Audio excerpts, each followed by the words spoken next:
District of Milton. My name's Joe Martin. I'm the president of the school board, and you're here at the invitation of our administrative team and our school board kind of jointly. And I'm going to give you a couple of opening remarks and a little bit of an overview of kind of what we're doing. And then I'm going to turn it over to some folks that'll get into the nuts and bolts of why we're here. So Community Focus Group was a name we came up with.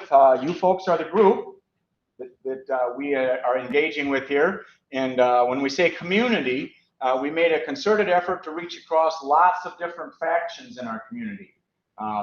Business owners, parent groups, volunteer leaders, staff, school board, administration, and a number of folks that fall into some different demographic pieces across our community, because we really want this to be diverse. And you'll notice that it's going to function a little differently than a typical school board meeting. If you've been to any of them or listened online or whatever, those are somewhat less interactive, maybe. There's a place for public comment, but otherwise that's a meeting of the board in a public setting.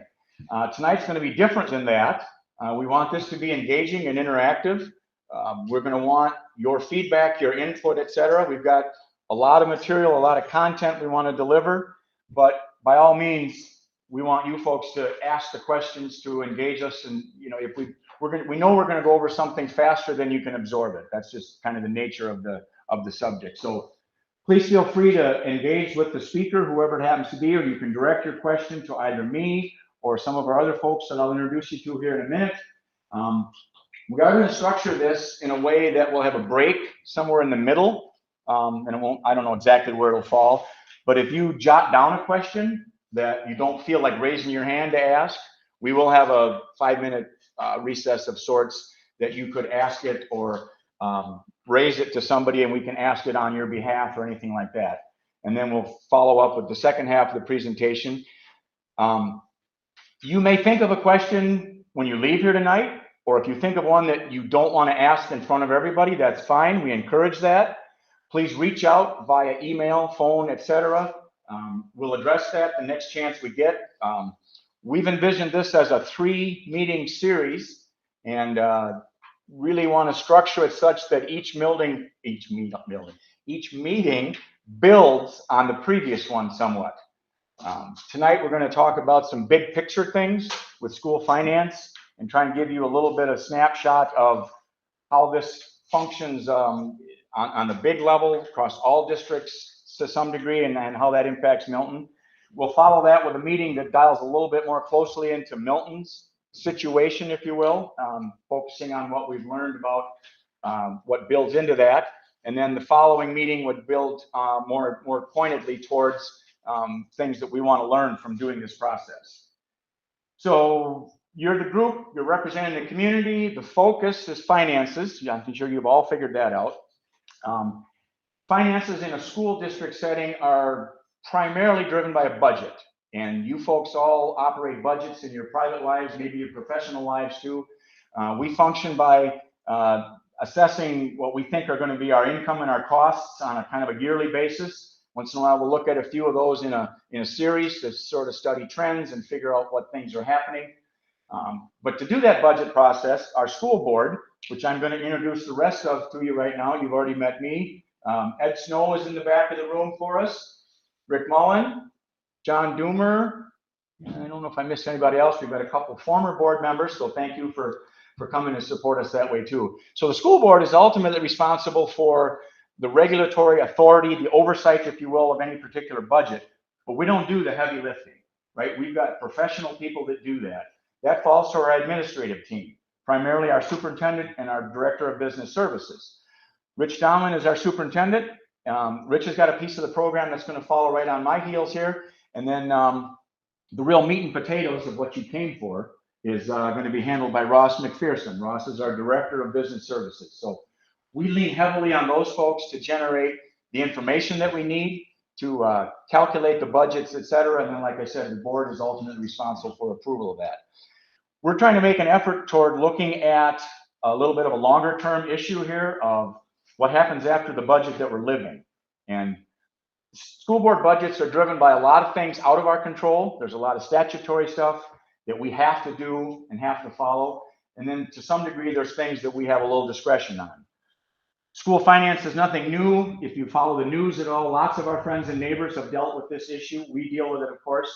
Schools are very same and very different. When I'm talking schools, I mean public school districts. We're very same in that our ability to fund ourselves and to find resources is pretty similar. We've got state funding and we've got local sources. Our challenges are very similar, right? Limited resources, increasing costs, and some of those things like that. Where we differ is that every community has a little bit of a different approach or a little bit of a discretion, if you will, on how to solve their particular challenges.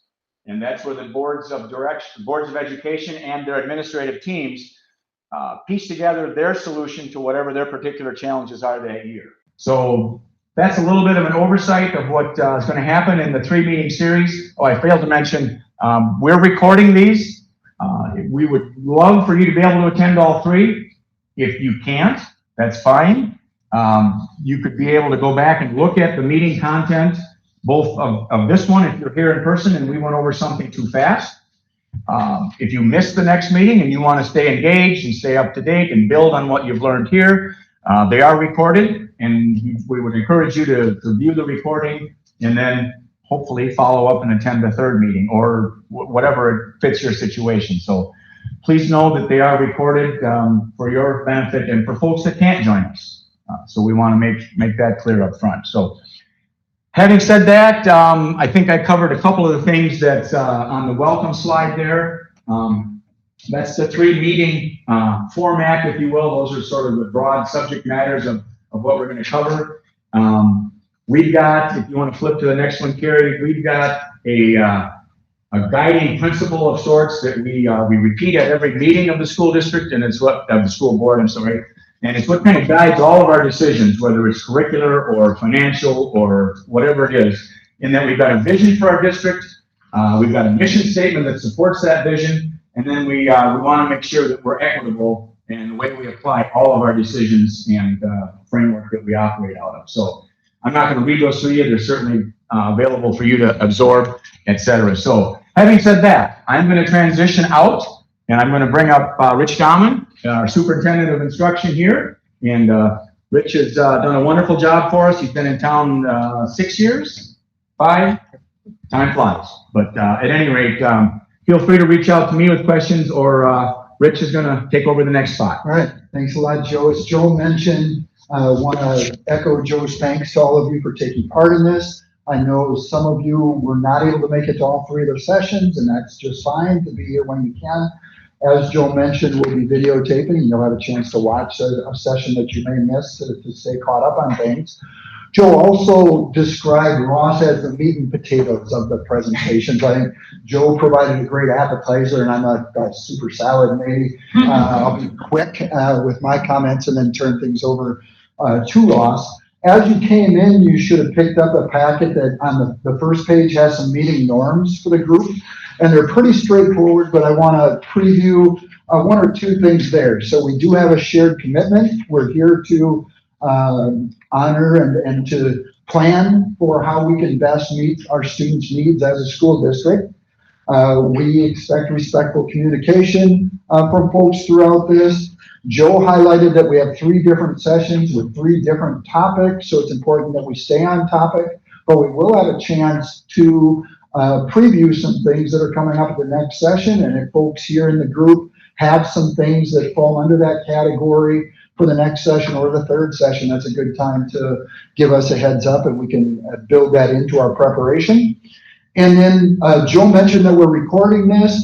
A couple things that I want to let folks know on that. When you do speak, because people won't be able to see everyone and see who's speaking, when you do speak, if you can briefly say your name, this is X, and I have a question about, or I want to share this thought about, and speak in a loud voice. We have a puck up here that's catching everybody's comments, but use a voice that's loud enough that everyone in the group can hear you.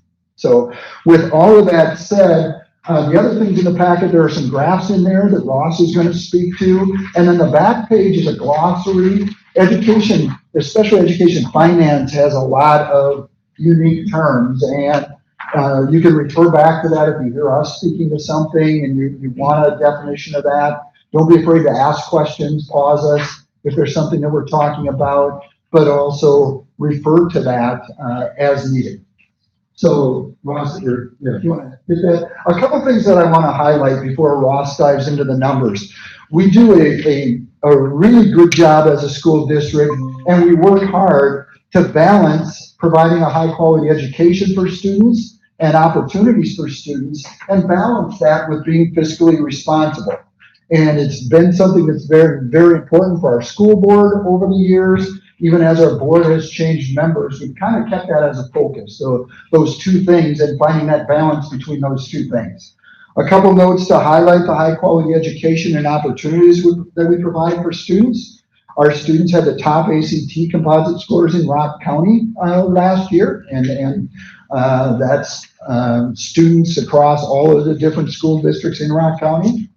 To highlight our being fiscally responsible, our mill rate has decreased every year from 2019-20 when it was $9.26 to currently $7.49, so about a 19% decrease over those 5 years in our mill rate. And we regularly survey our families and community, and we hear very positive things from them about the work that we do. You can see the data there about what percent of our families and community are proud to be Red Hawks, are satisfied or greatly satisfied with our overall quality education versus not satisfied. So meeting the needs of our students, families, and community are really, really important to us. And so I'm going to turn things over here in just a second to Ross, and I want to encourage all of you as we're going through our presentation to be thinking about questions that you have. As Joe shared, we'll pause after a few slides, open it up to thoughts and questions, and then at the end have a very robust conversation about the things that we learned tonight and what's coming up. So thank you all.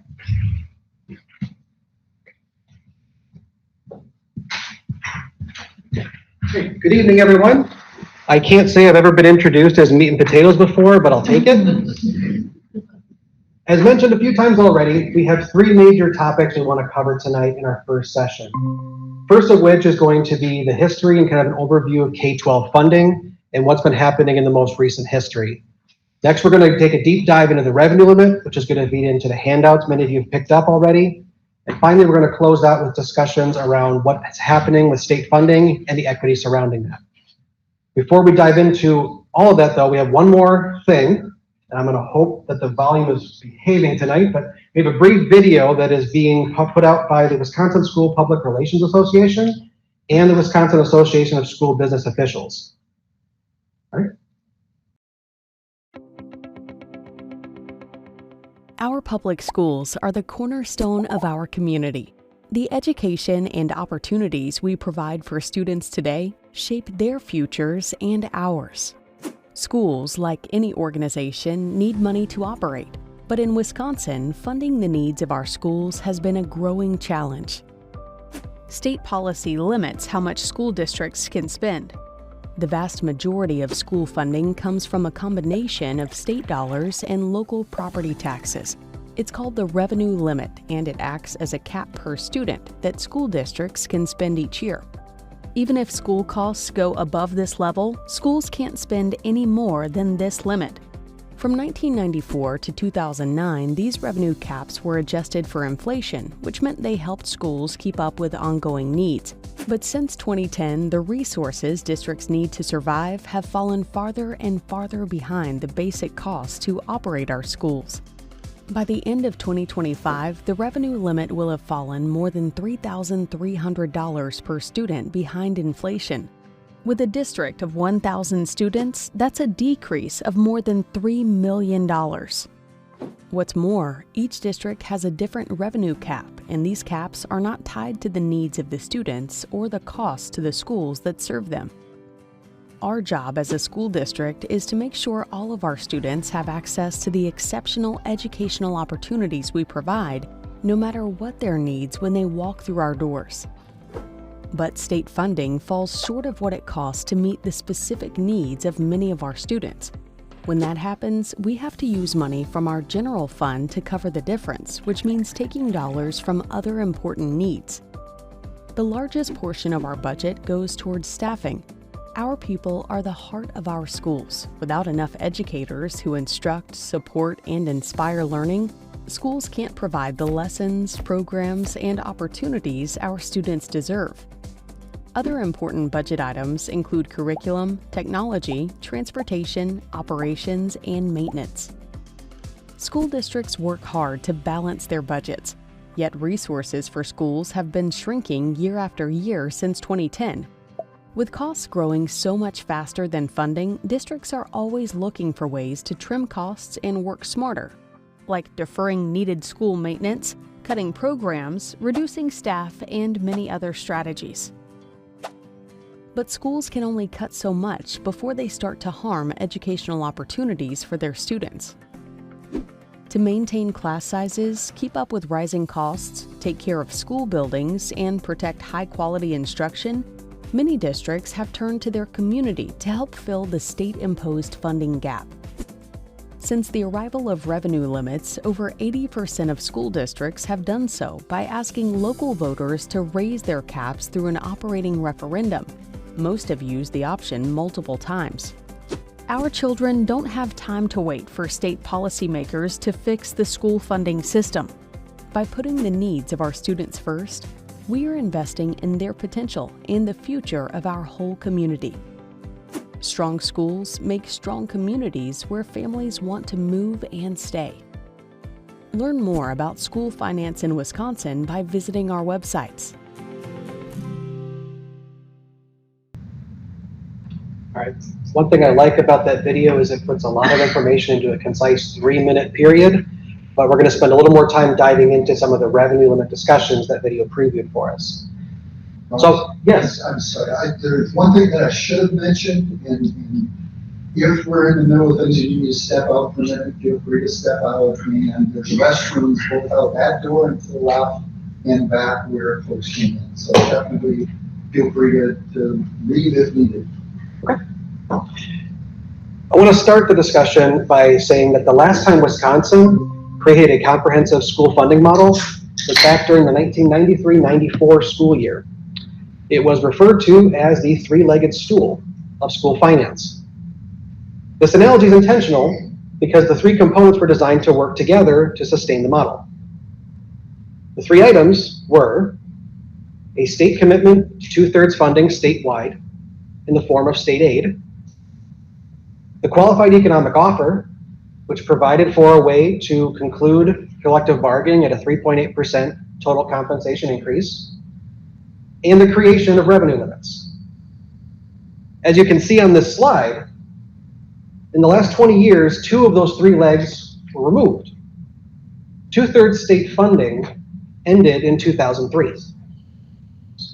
And the qualified economic offer was eliminated in 2009. This leaves the revenue limit. These were established as part of the school funding model to contain district resources per pupil based on the rate of inflation. As we get into the next few slides, we're going to explore more about the revenue limit and how it's been impacted over recent years based on how it was designed and how it's currently being utilized. So, to revisit this again, what is the revenue limit? The revenue limit represents the maximum amount of revenue that may be raised through state general aids and property taxes for the purpose of general operations. At its core, the revenue limit is calculated by multiplying student enrollment by a total dollar amount per pupil. The per pupil amount is changed each year by the state and varies by district. In this graphic, there are other components impacting the revenue limit called exemptions. These exemptions can be recurring or non-recurring and include things like referenda, transfer of service for special education, energy efficiency projects, and private school voucher programs. In recent years, districts also received federal ESSER funding, which was given to districts in place of adjustments to the revenue limit. Use of these one-time ESSER funds represent a noticeable fiscal cliff for districts around Wisconsin once they expire. When we talk about school district revenue limits, we have to talk about how it's been implemented across the state. The per pupil amount was designed to index to inflation in the state funding model. This is represented by the orange line or top line on this graph. In 2009, per pupil adjustments became a biennial budget consideration and were no longer indexed to inflation. This is represented by the blue or lower line on the graph. In addition, in 2011, the per pupil amount was reduced statewide by an average $529 per pupil as part of Act 10. Since that year, revenue limits have continued to increase well below the rate of inflation each year. There are some years on this graph where there was no per pupil increase as part of the state budget. This includes the 21-23 biennial budget, where ESSER funds were used in place of the annual revenue limit. And if you're following your handout, on the reverse of this graph, we have what this turns into. This graph represents the same information, but it demonstrates the impact where these lines on the first graph diverge. Since 2009, the cumulative effect of per pupil adjustments has created a significant difference between the original revenue limit trajectory versus what's actually happened. On an inflationary basis, school districts are approximately $3,300 behind the rate of inflation. This, combined with the reality that ESSER funds have been used the last few years in place of increases, is being felt by districts across the state. I mentioned a minute ago that per pupil amounts in the revenue limit vary by district. The question you might have is, why are they different? They differ because when revenue limits were created, all district per pupil amounts were established based on prior year activity.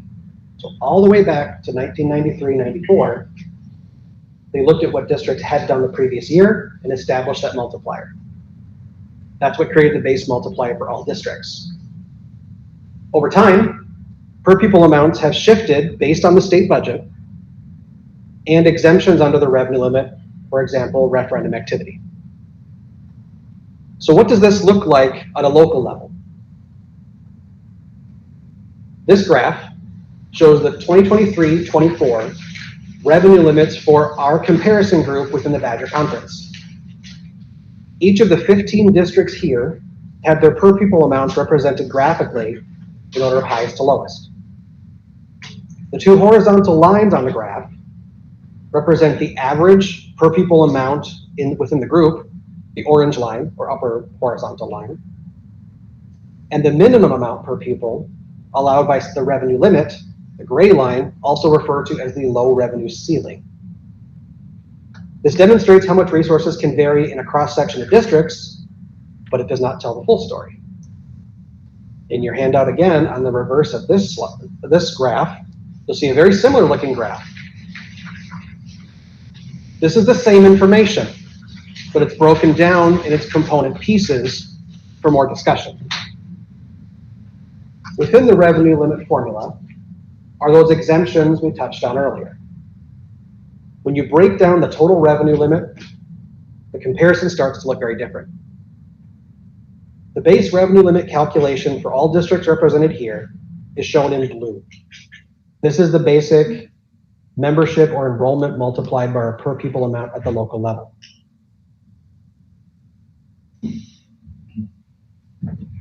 Districts with a recurring referendum in place today have an orange component to their bar. This is important because next year, if I were to replicate this comparison again, everything in orange would turn blue for that district, meaning their multiplier has increased over the previous year, beyond what the state would normally give you in the per pupil amount in the revenue limit. Districts with a non-recurring referendum in place have a shaded green component to their bar. These amounts exist only for the duration of those referendums. The remaining exemptions on these bars, for example, the one shaded in yellow here, are not necessarily usable amounts by each component district. For example, private school vouchers are a component of the revenue limit, but function as a pass-through in the districts where they are charged to. So if there are applications for private school vouchers, the resident district collects those in tax revenue and passes them on, to those private school programs. Those aren't spendable dollars by the school district locally. When you break down these districts based on their revenue limit authority and pay attention particularly to those that have the smallest blue in their bar, there are 7 of the 15 districts at the minimum threshold the state allows for the revenue limit. All right, I threw a lot at you just now. So I want to take that 5-minute break that Rich mentioned before and pause to see if there's any questions. I'm going to ask Rich to come up and help me possibly navigate some of that and see if we have any thoughts or questions to clarify what we've done so far. Yes. Kathy Varda. Once it's blue in the revenue limit, will it forever be blue for that district? Like, will it always be that level for them? Flip back to that slide so we can show that. And go ahead, Ross. For the most part, yes. There are other ways exemptions could complicate that, but in its most literal interpretation, yes, that's the case. So once Monona Grove and Mount Horeb turn, like, so next year, for example, their red turns to blue. Right. They're always going to be at that level. Right, so that those blue and orange combined for Monona Grove will stay blue next year. And then in all subsequent years, or can it go down? It can go down for declining enrollment and some other considerations, but it takes something like that. Okay. Yes. So in a nutshell on that, so this is, for us, this is our base, the blue. That's there unless something happens like Ross just described. But for the red, when that, after 1 year, that turns to blue and that becomes that district's new base. Correct. Yes. Alyssa Byrne, with the inter-district transfer students, does that run along the same as the voucher? Are you referring to open enrollment? Yep. No, that is separate. Open enrollment has an in and out provision within the state budget, or I'm sorry, within districts that apply for that. There are some districts that have an even amount of students in and students out, but there's also an imbalance in some districts where more are out than in. That creates, in a district that has more districts or students going out, a drain, so to speak, on local resources because we're transitioning that to the district where those students go.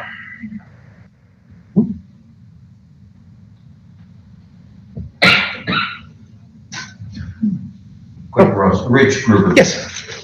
What are ESSER funds and how do they fit into that whole funding scheme that you're laying out? Sure.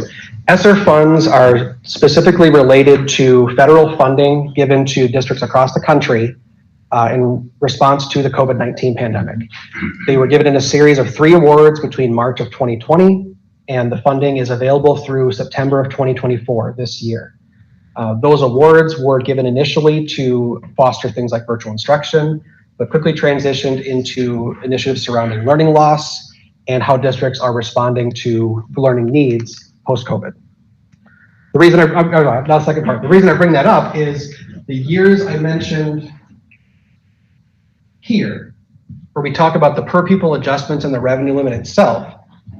The years where we did not receive any increase in the state budget were done specifically because those federal awards were given instead.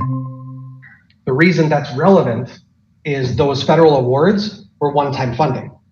Everything within the revenue limit represents ongoing infrastructure in K-12 funding in Wisconsin.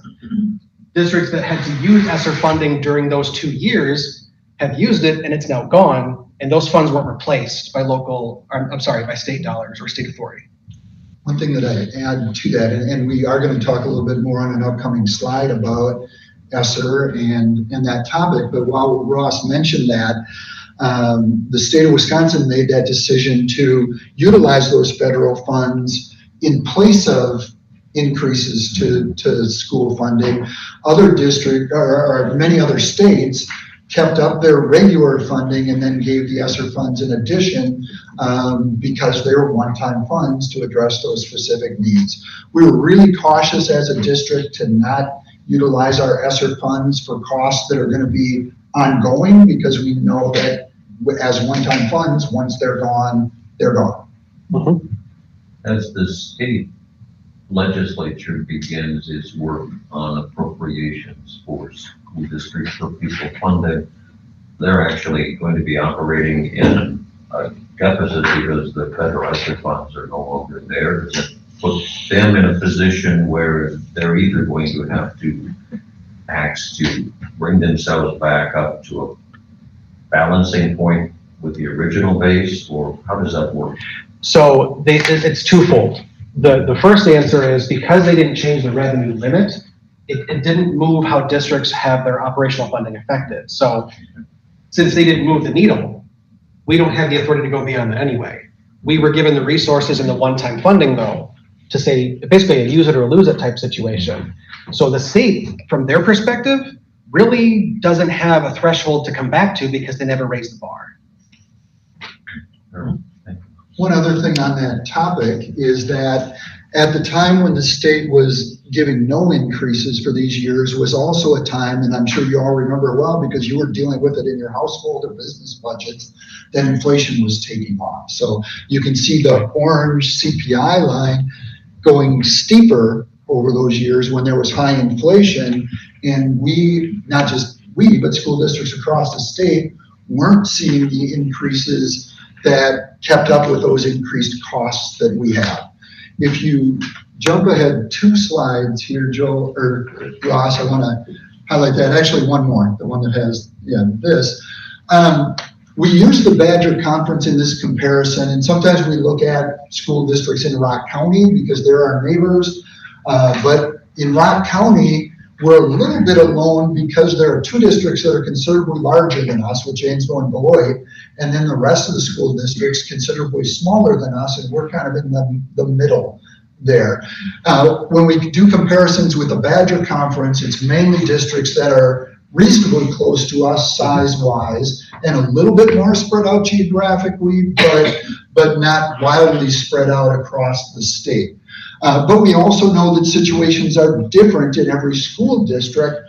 But what we see, and I'll use Fort Atkinson as an example because they're a neighboring district to us and also in the Badger Conference, you can see that Fort Atkinson has a higher base than we do in the blue, and they also have some non-recurring exemptions. They just passed this April a non-recurring referendum too. So they would have, if we did this now based on the April elections, there are a few things that would change in some of these districts, but Fort Atkinson would be considerably higher because they passed a non-recurring referendum. The reason that I bring that up is because the state system that Ross highlighted has really created a system of haves and have-nots across the state, across our region, and across the whole state. School districts in northern Wisconsin, in the big cities, in suburbs, are all dealing with this same phenomenon where the state funding not keeping up with inflation has put more of a focus on local funding for schools. It's kind of shifted some of that focus to local funding, and school districts that get either a permanent referendum that passes or a temporary or recurring or non-recurring that pass have more resources than districts that don't. It isn't saying that's better or it's worse, but it's real. And one of the reasons that is important to us is because about 75% of our budget, the revenue that we have, if you think of it as a pie, a circle graph, the resources that we have available, and we'll dig into this a little bit more at that second meeting, but the resources that we have available, about 75% of that go to people. School districts are very, very much people-oriented. Staff members for all of our different employee groups, between their salaries and benefits, make up about 75% of our overall costs. And that's similar across every school district. Some might be a shade above that, a shade below, but every district spends about 3/4 of their money on people. And when some districts have this much resources and other districts have this much resources, and you're competing for people, because we have to hire teachers and administrators and school nutrition staff and administrative assistants, and we're competing with other districts for those people, we're competing with private business for those people, and whenever Quick Trip raises their pay, because they need to attract people, Quick Trip can pay for that by raising the price of gas, raising the price of milk. we don't have the ability to raise our revenue coming in any way other than to go to our local taxpayers and say, the state isn't providing us the resources that other districts are.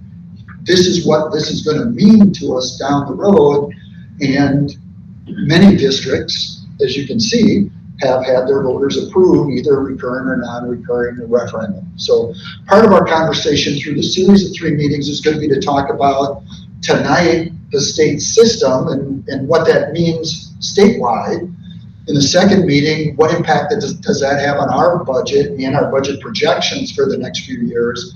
And then that second meeting and leading into the third meeting, what are some different possible options for us to address that situation? Claire Gray, and if this question will be answered in future sessions or hold it for future sessions, happy to do that. But I'm wondering, as more and more school districts are going to referendum, does that basically incentivize state legislators to say, well, the local communities, local education is a local concern, the local communities are paying for it, we don't have to increase our contribution? Does it potentially incentivize state legislators to do that? You can start. I'm going to try to avoid answering that with a political answer, but yes. There's something to be said about local control being the rule of the land, right? And I think a lot of the components of the original school funding model were designed to create local control in concert. What's left of the school funding system creates almost an artificial funding mechanism in what's left of the revenue limit, and does exactly what you just described. Because the only other recourse, as Rich just mentioned, is the referendum process itself, which I didn't even put this on the slide, but was introduced the year after revenue limits started. I don't think that's a coincidence. So is it intentional? Again, I'm going to head that a little bit, but it certainly feels like that when the only choice we have is to either address everything with what we've been given, and we might not know about that until the last minute. You are correct, we were going to talk about that a lot more in the next meeting, but sometimes it does feel like that. Is there anything else to add on that? I think you nailed it. Okay. Not going to get political, but the answer is yes. Yes. If there aren't any other questions right now, Ross has a couple more slides that he's going to roll through, and then we'll circle back to discussion, questions, thoughts. Okay. So we said a lot so far about the revenue limit, but the revenue limit itself does not represent the type of funding we receive. It's in 2 major sources, in the form of equalization aid or general aid. They are used somewhat interchangeably when discussed at the state level, and local tax levy. So let's look at the aid, or discuss the aid that flows through the revenue limit itself.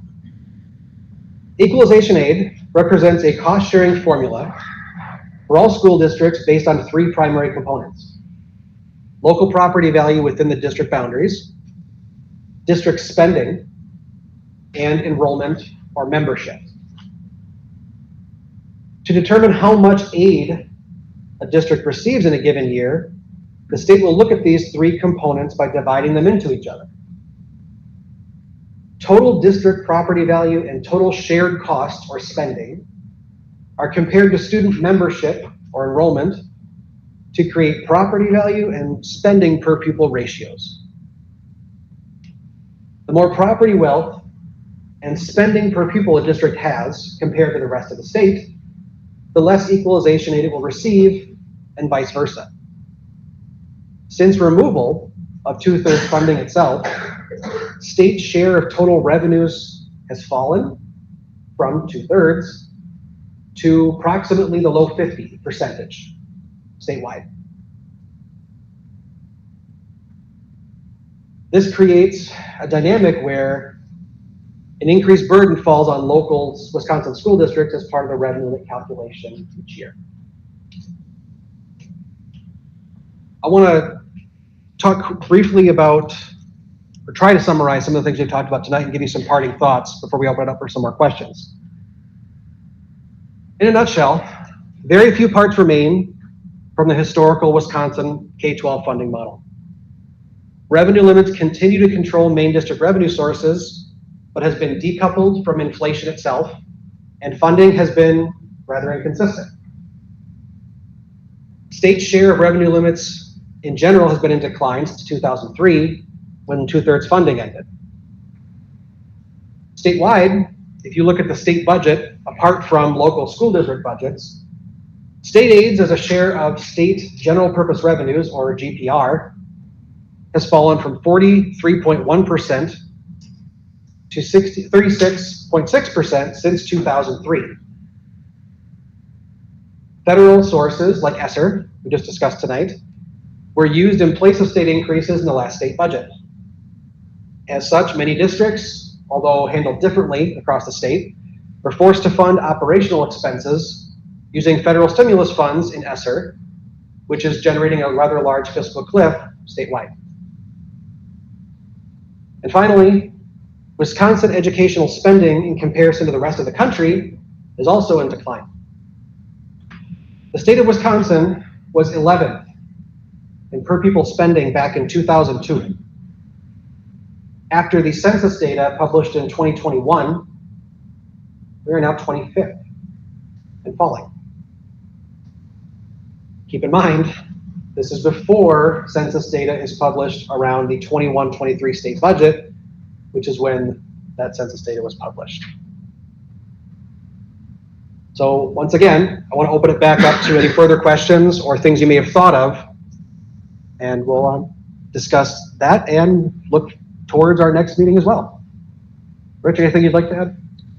No, if you want to slide back to that last slide, because there might be some questions from that information. I think one of the things that we wanted to do tonight was take a very complex issue of state funding for public schools and give people a high-level understanding and a common understanding so that this whole group can speak to it as you're having conversations with each other, as you're asking questions of us, as you may have neighbors and friends that ask you about school finance issues. And Ross does a masterful job of taking that very complex issue and putting it in fairly easy to understand terms. So thank you, Ross, for that. But there's no shame in raising your hand and say, can you explain that revenue limit thing one more time to me? Or I'm not sure that I understand equalization aid, because it is really complex. And we want to make sure that you don't need to be able to go home and pass a quiz about it. But we want you, yes, we expect that. But we want to have a shared understanding of those terms and of state funding in general. Thoughts? Questions? Comments? Ted Schultz. Hi. What's it cost to educate a student in this district? So right now, I know the bars are a bit hard to read based on the chart there, but our revenue limit per pupil, inclusive of our current referendum, our non-recurring referendum, is just over $12,000 per pupil. That is the cost. Yes. Now, what is the percentage that this district gets? You said the state average is low 50s. It was 2/3. What is this district? So if you're talking about our revenue limit, the composition of our revenue limit is roughly 60% state aid. State aid. 60%. Yeah, 40% local tax levy. What is the budget? The budget?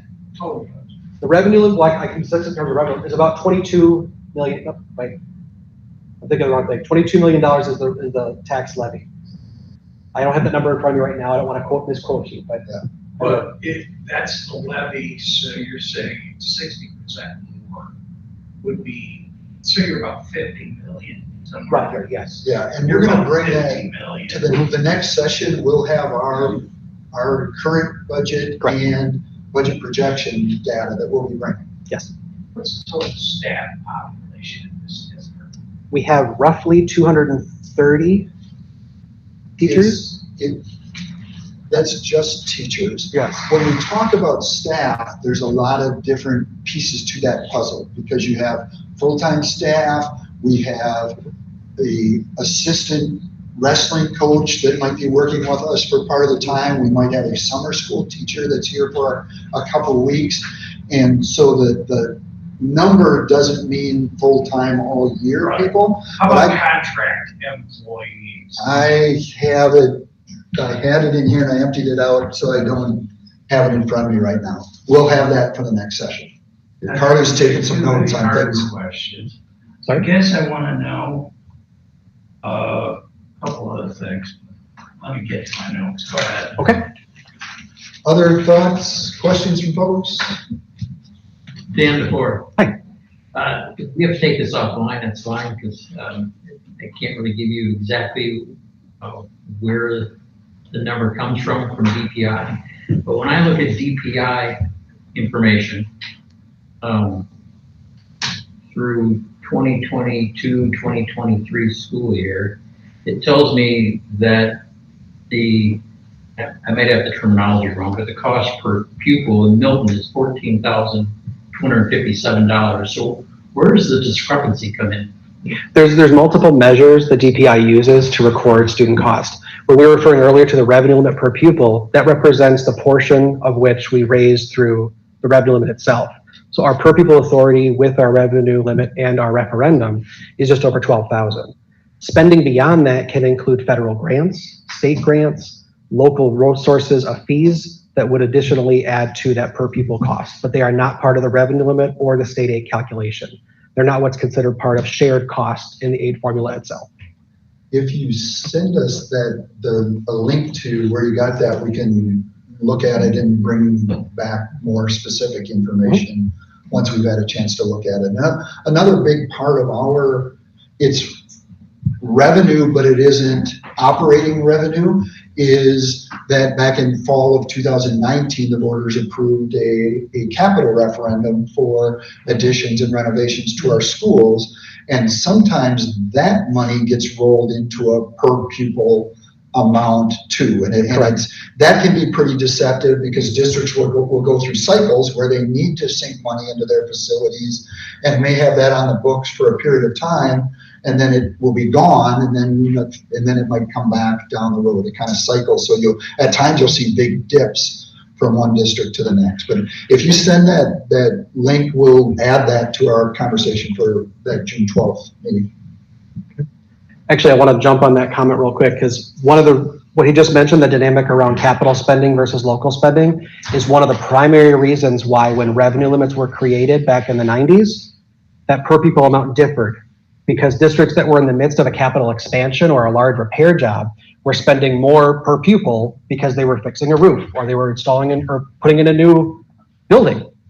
Those districts had a frozen amount at that spending level where other districts that were just operating or weren't doing major repairs weren't. So suddenly you had a discrepancy based on that, and that has perpetuated for the last 30 years. Can you go back to that slide that has the Badger Conference comparison? Yeah. Because that really does highlight that. Part of the blue heights is tied to what Ross had just shared about when the decision was made to dial districts in as a high revenue district or a low revenue district. There were things that were looped into that at the time that didn't really have anything to do with how much they were spending on students at the time, correct? If that's a way to describe it. And we'd be one of the districts, and Ross mentioned 7 districts in the Badger Conference whose blue bar is right at that low revenue ceiling. You have to go over here to find Portage because they have a lot of other things in place, but most of those districts are down in this end. And those districts, like us, are considered and have been considered since that time low revenue school districts because we got tied in at that time to what our spending was when that law changed. So sorry to interrupt again. That's okay. What's your fund balance as a percentage? As of last year, it is right around 23% of our operating expenditures. For real? Correct. That's really good. It's good, but not since you brought that up, I do want to highlight what fund balance is and what it isn't. Fund balance is commonly referred to when I get the question as a checkbook. It is not that. Fund balance is primarily cash flow. The school funding system, which we've only taken a bite out of tonight, is significantly complex. And when our revenue streams come in the forms of state aid and local tax levy, They come in at very different times of the year. When do we get our tax bills? December. What do they do? January 31st, right? So if 40% of our operating revenues is local tax levy, we get half of that in February. Our fiscal year starts in July. So we're operating 7 months out of the year with most of our revenue coming at some point. So if Check is in the mail. so to speak. But if you pay attention to our board meetings in the fall, I'll be bringing this back up in September. We are cash poor in September because by the time school starts, we're putting our first payroll together and we have no cash. Now, because of the 23%, we are actually doing quite well in that we have very minimal need to short-term borrow or ask for lines of credit from our local institutions.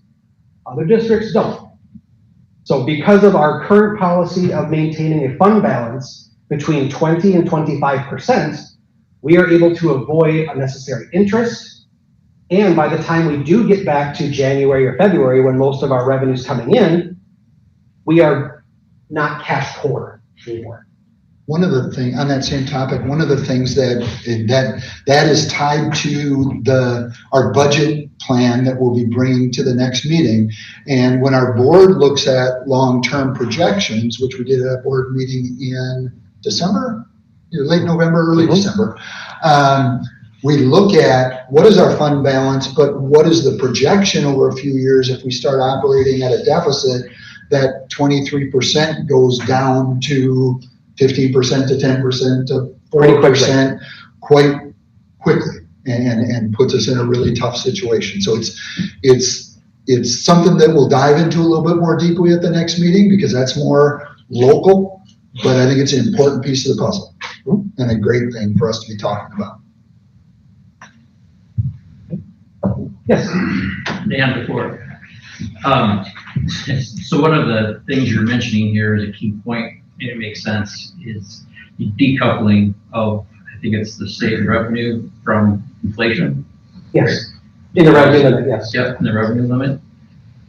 I can tell you my family's income has been disconnected from inflation for the last 3 years. And so and I imagine that's happened to just about everybody in this room. Yep. And so what I end up doing, and what probably most families do, is you look for additional revenue, which presumably this is where this is all headed towards, or you cut costs. So in this next meeting, are you going to talk to us about where you've cut costs? In recent years, to try to bring it in line with what your revenue trend line looks like as status quo, meaning without a referendum. Yes, and I will be relying on historical information on what we've addressed in reductions and where we've had to consider further reductions. Again, in the next meeting, we're going to touch on that, and when the state budget cycles come up every 2 years, how quickly and how little information we have to work with going into statutory deadlines for things like contract renewal, right? We typically get a lot of our state information on what we're going to get starting July 1st, the last week of June, when a biennial budget comes up. And that's been true of the last 8 budget cycles at the state level.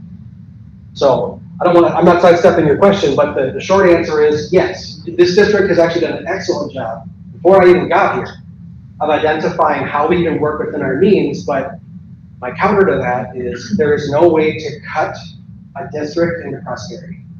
And when we're currently sitting at what the state defines as the lowest revenue authority possible in the state of Wisconsin, there's not much further to go without serious implications for programming and staff. Yes?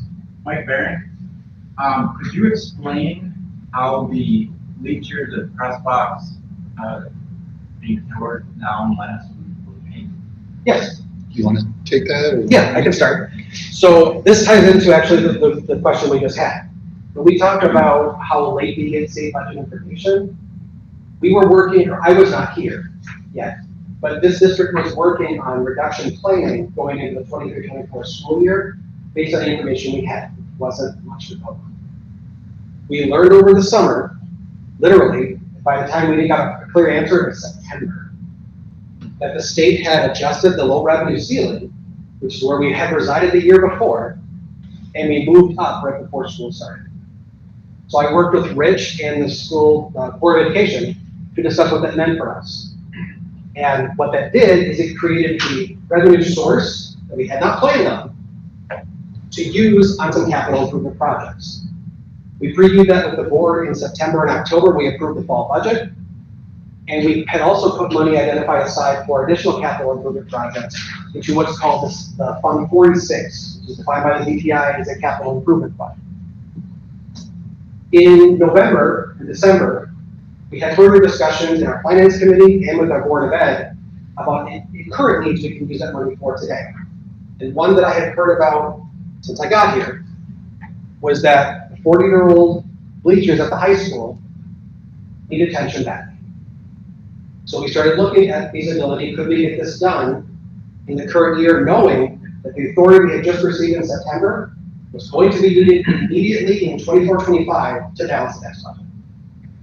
So to answer your question more succinctly, the money we received way late in the budget process is being used to fund those bleachers this year. Next year, all of that money is balanced in the budget. Okay, so one last question. Yes. Could you confirm who is the revenue source that you're speaking? Who is the revenue source? Yeah. The revenue limit itself. So who paid for it? Who paid for it? The taxpayers? Like A combination of state aid and taxpayers, yes. And I'm going to circle back to one thing on the question about the bleachers, because I think that's an important topic. We're talking tonight a little bit about revenue versus expenses and not keeping up with inflationary costs, but another important part of our conversation is not just how much revenue we have, but, and I think Dan, you referred to it, and Mike too, but how we utilize the revenue that we do have. Are we being good fiscal stewards and making sound decisions? And I know that every decision that we make can be scrutinized.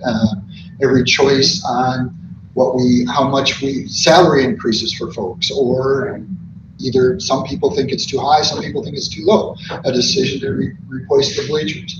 What we know that we have to do is we have to be competitive for people, or we're not going to be able to keep the good people that we have and bring people in. And we know that we have to take care of our facilities because lagging in either of those areas is going to be more costly in the long term.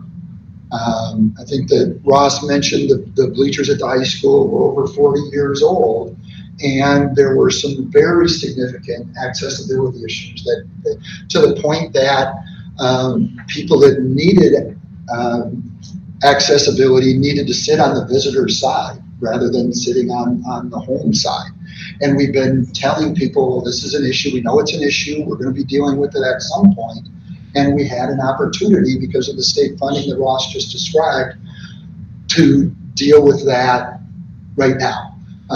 The accessibility issue, the safety issue were really the key parts of that conversation around making those changes. A question was asked about why couldn't you just put in railings in the first few rows and cut out some handicap accessible spots and put a ramp in. Because we didn't meet federal accessibility guidelines, our bleachers were grandfathered in. We could continue to use them even though they weren't up to code until we made any changes to them. If we made any structural changes to them, we would be out of code and we would need to replace them. So we didn't have an option of piecemealing a solution to it outside of replacing them. Yes. Hi, Lindsay Scheidhofer. I think it's important, one, thank you for doing this. I think it's great to have community involved in conversations. But I also think it's important to know, we're looking at districts comparable to Milton, right? Or ones, within our conference. They're kind of like this gold standard district in the state where they've been able to meet some challenges. Maybe it's a pipeline dream for districts like us, but they're creative or unique. And I'm just thinking for my own, I do some research in the next 2 weeks to see, is anyone doing something different or unique to try to do things differently so that we're not always having the same revenue conversations. I don't know if there's a gold standard to answer the question directly, but if you even look at the districts on this page, we know that districts like Winona, Grove, and Oregon, who arguably have more resources today than what we can use, have more opportunities to do some innovative things.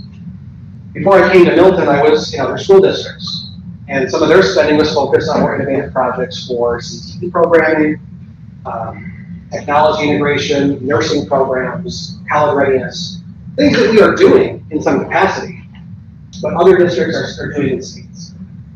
So in that regard, I wouldn't call it a gold standard, but more opportunity can be created with resources as for just about anything. I will tell you that if you're following the logic, if you're following the logic around how far the district is behind inflation and nationally as a spending thing, could we be doing a lot more if all districts were held to a similar standard and had an inflationary adjustment that went anywhere close to that? Yeah, absolutely. I can't point to a gold standard to tell you exactly what that looks like. What I know is that we are struggling locally at the lowest threshold based on what we would like to do and frankly, what we're able to maintain if we've got. I'm going to have you go to the 2 slides after this. I think, yeah, that one. Yep. And circle back to the question a little bit. I led my comments in this session by talking about the hard work that we've put in over the years to balance providing high quality education and opportunities with students with being good fiscal stewards. And you can see that among the Badger Conference, we're one of the lowest in revenue. If we compare our fund balance, we looked at a slide earlier that showed that for 5 years in a row, our fund balance has dropped by 19%. I think those are things that are evidence that we're sound fiscal. I think you mean tax rate. Our mill rate. Yeah. Did I say fund balance? Yes, fund balance. Thank you for catching me. Boss is in charge of Harley, your notes, and people that are listening at home, our mill rate has dropped 19% over those 5 years. I think those are part of the evidence that we've been and want to continue to be sound fiscal stewards. When you ask if if we did a comparison with Rock County school districts or Wisconsin school districts as a whole, all 400 and some of them, we would be at the low end for revenue. We are not at the low end for student achievement. We are not at the low end for opportunities for students. We outshine many of these districts that have more resources than us in many, many ways. So I would argue that if you're looking for a district that does this well and is a gold standard, I would argue that we're sitting in that district right now. And I would argue strongly that we're sitting in that district right now. Other districts admire what we do, and other staff members want to work for us when we have job postings. Families move here because of the high quality of our education.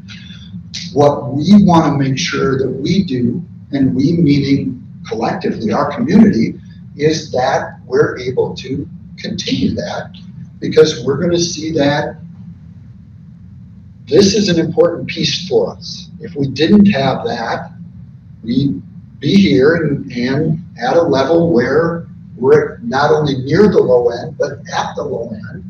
And it becomes harder and harder to keep good people and to bring in good people when districts like these are able to skim off folks by saying, we'll offer you a $7,000 bonus if you come to our district, or we can increase your pay by X number of dollars.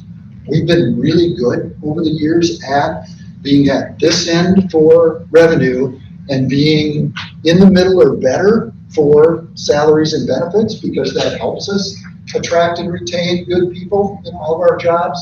But that job gets harder and harder every year. Being able to find that balance that I talked about earlier gets harder and harder every year.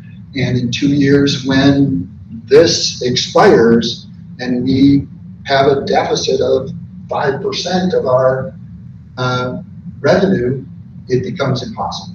So our board is working hard to try to get in front of that. I think this is an important part of getting in front of that.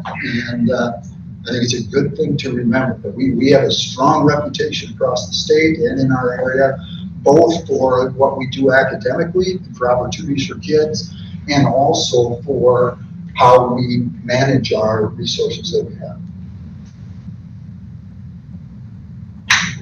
Allison Kirkman, I don't know if you need my last name. Charlotte knows me from thanks. When we're talking about what I just like to call the blue, yellow, and green lines. And then we talk about how Rich is saying that we could, in ways, be identified as that gold standard because we're using less money and still having really good results in certain areas, and we want to have competitive staff and things like that. In future meetings, will you look at or present the data of turnover rates? Like how often are we bringing fresh first, second year teachers, and then how long do they stay with us, longevity versus, okay, I get 2-3 years of experience here, then I'm gonna move somewhere else because they can pay me more, versus, because turnover rate also affects students when there's new staff constantly coming in and out. So I didn't know if at the future meetings that would ever be brought up or looked at, like the percentage of turnover rate. Yeah, we can bring some things that we have. We don't have comparative data because we don't have other districts' retention rates, but we can bring some information on where we are. One of the things that we know, and folks in the audience that run businesses probably know too, that bringing people in and keeping people is important, and it's more difficult than it has been in a long, long time. So our goal is to hire good people and keep them. We would love it if everybody that we hire retires with us, but we know that that's not going to be the case. But I think your question is something that we can bring some information on next time. Charlotte Walker, regarding what you just said, and the fact that we're talking about like a gold standard, and Elvis mentioned a lot of people look at Milton and look up to what we're doing currently and how we can't sustain that. Do we have a list of those things that we are accomplishing currently that we're proud of, that we can sustain and or keep? Like, why do people want to come to Milton versus, Fort Atkinson, I don't know, just a neighboring town?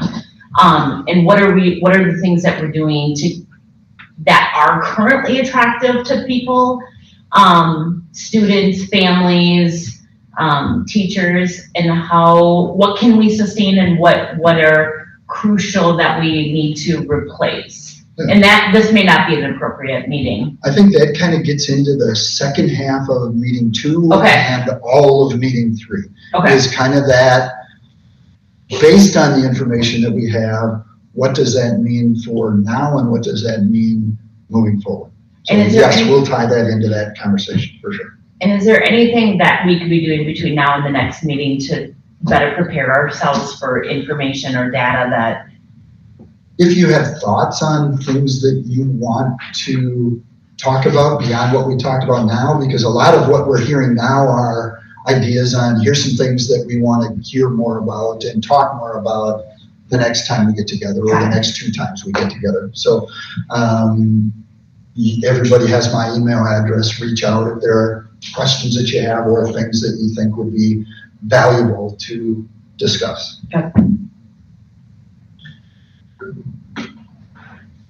Annie here.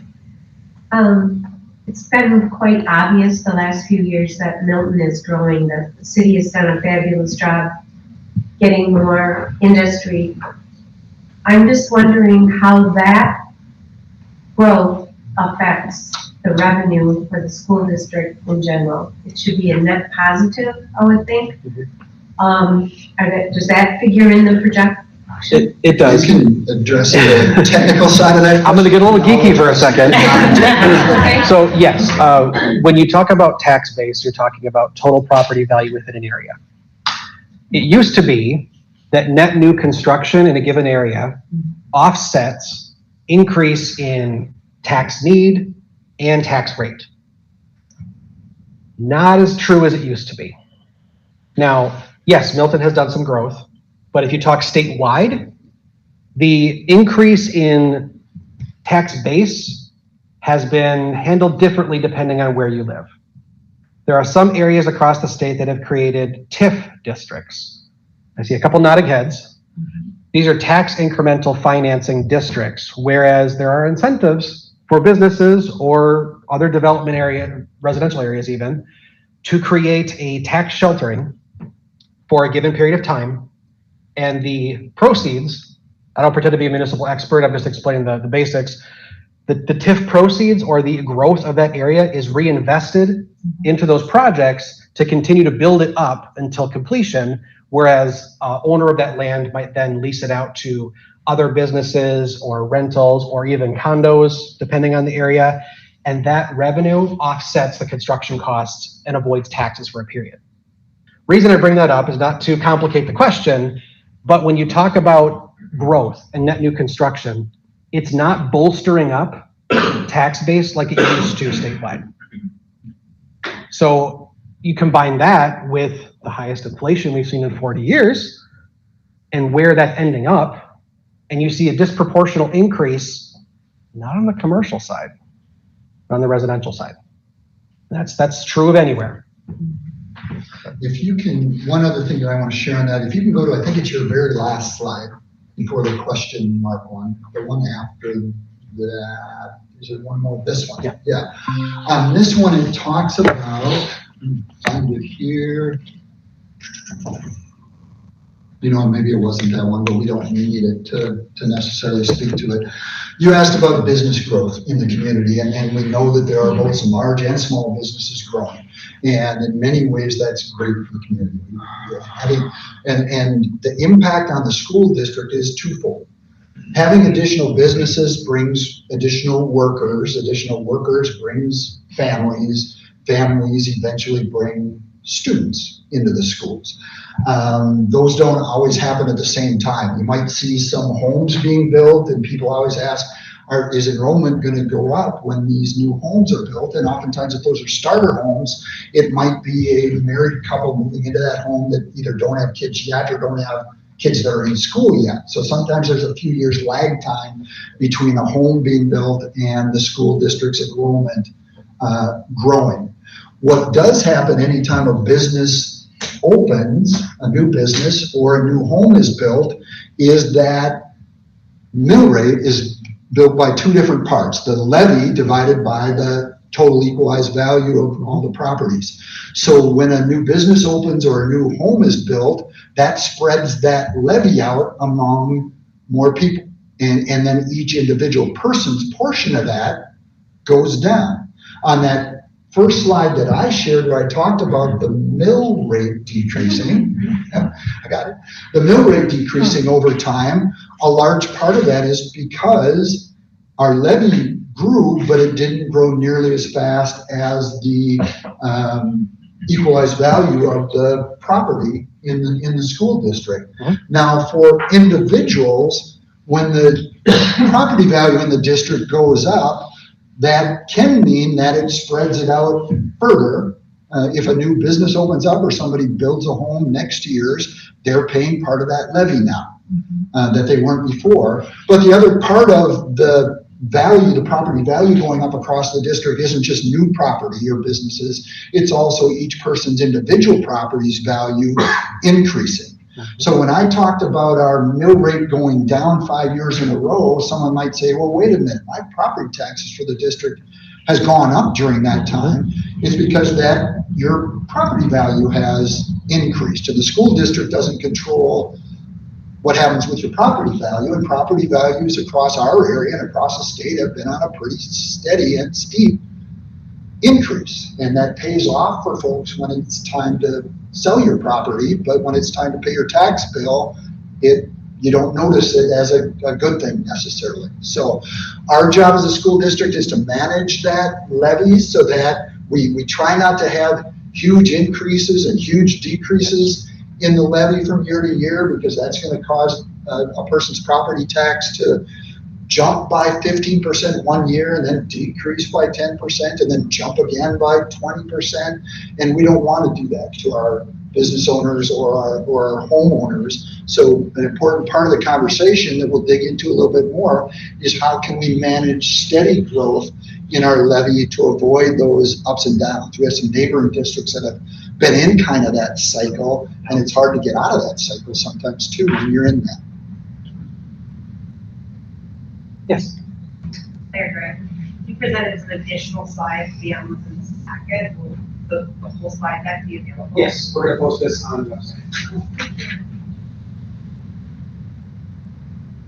I was gonna ask that, you mentioned also the video will be available. Are you gonna tell us where we can find both the slides and the video? Yes, we're gonna attempt to post the video on the website as well. We have a copy of it that is available to the public. It's actually available from the organization that put it together, but we're gonna post our copy on the website if we can. Right. Did you mean the video in the slide deck? Oh, no. Or did you mean the video of this meeting? Oh, I'm sorry. Okay. It says it'll be on the district's YouTube channel. Yes. Yes. It will be on the YouTube channel. Yeah. Right. I just wonder if it's a little, not intentional, but a little bit misleading to talk about, and you just mentioned it a moment ago, talk about the 90% increase in mill rate, because at the same time, that same time frame, my assessed value of my home up about 40%. Right. Yeah, and that's why I brought. I know it's kind of difficult to convey a meaningful number to people, but it just doesn't compute, like you were just saying a moment ago, with what's happening to people's taxes.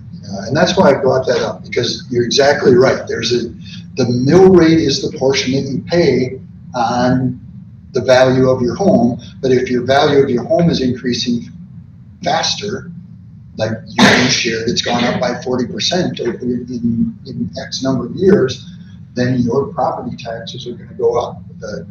And we're aware of that. We want to help with that as much as we can. The impact that a school district has on property values, and we obviously don't set that.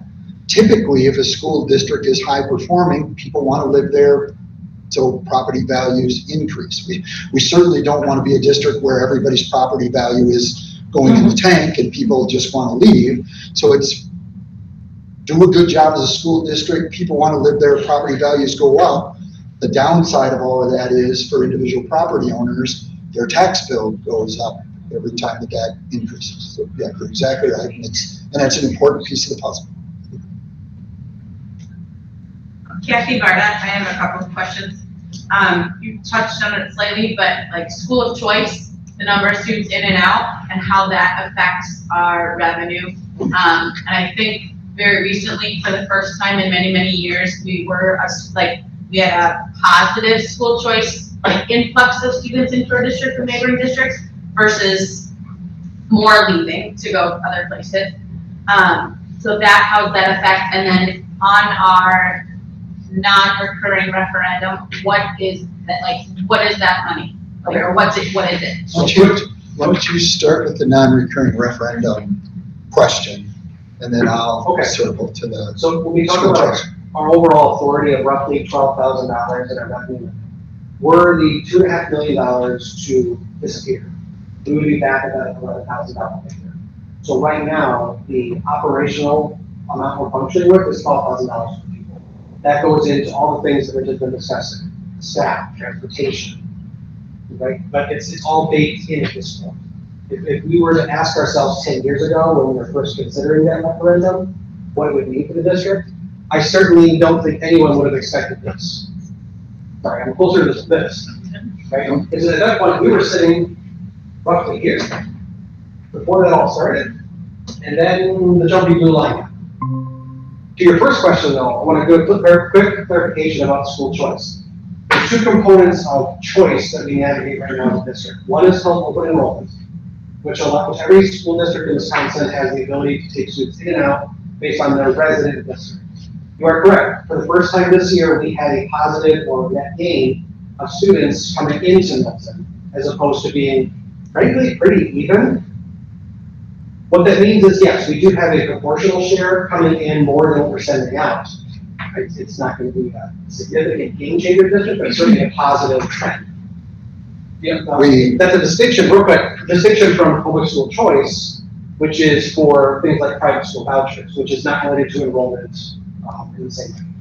We do have enrollment trends as part of our agenda for that second meeting when we look at our current budget and budget projections.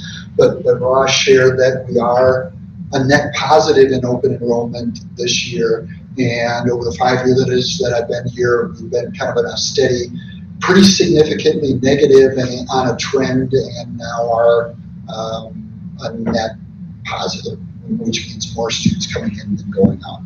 Our neighbors, Janesville, is the district where most of our students that open enroll in come from Janesville, and most of our students that open enroll out go to Janesville, and it's really because of our proximity and the uniqueness that one of our elementary schools is literally in the city of Janesville. Yes. What is the total student population? We're 4K through 12, we're in the 3,400 range. 34. And we'll bring current and projection for next year, some history and current enrollment and projection for next year to the next meeting. What are your registration fees for a student? Registration fee. Like, I want to go to school here. Is it a free education, or do I have to write a check for $100 register my kid for school? What are those? We do have a student fee schedule. I like that we were actually discussing it today, actually. We do have some what's commonly referred to as user fees for things that we are allowed to That's charge what I'm for. talking. Yeah, it varies based on participation in things like sports, but if you have direct consumables for courses, particularly at the high school, that are going to follow that student and are related to that course specifically, there's a per course charge depending on that. For something like an English class, not necessarily a consumable fee, there might be a textbook fee, which we are allowed to charge for. But other things like parking passes, I mentioned athletic passes, and some transportation costs can be fee related depending on where you live. But those things are specific to certain outcomes. If someone shows up at the door and said, I have 5 kids that are in your schools and I'd like to register them, you say, great, here's where they'll be going to school next year, give us your contact information.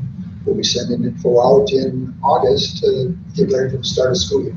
There isn't a fee that they pay to register to join our school district.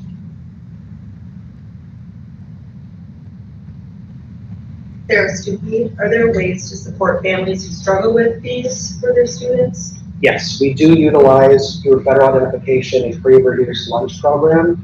Those that qualify for that status are available to access fee waivers on the student schedule for fees that are deemed required as a user fee I mentioned before.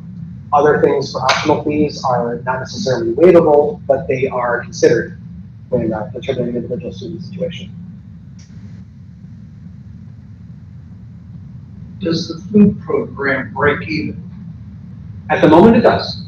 There are years where, depending on what happens with the federal reimbursement, which generates a significant portion of the revenue for that system, makes it challenging.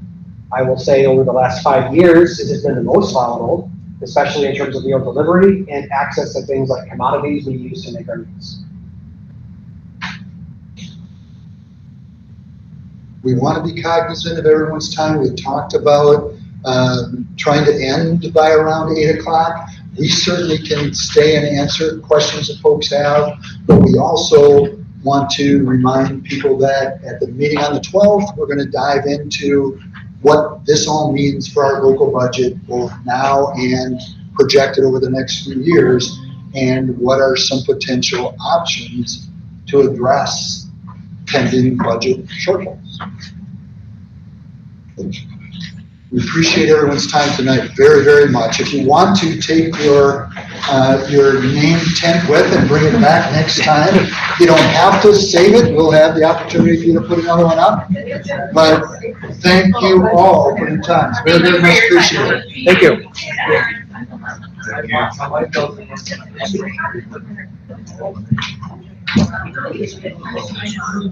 you.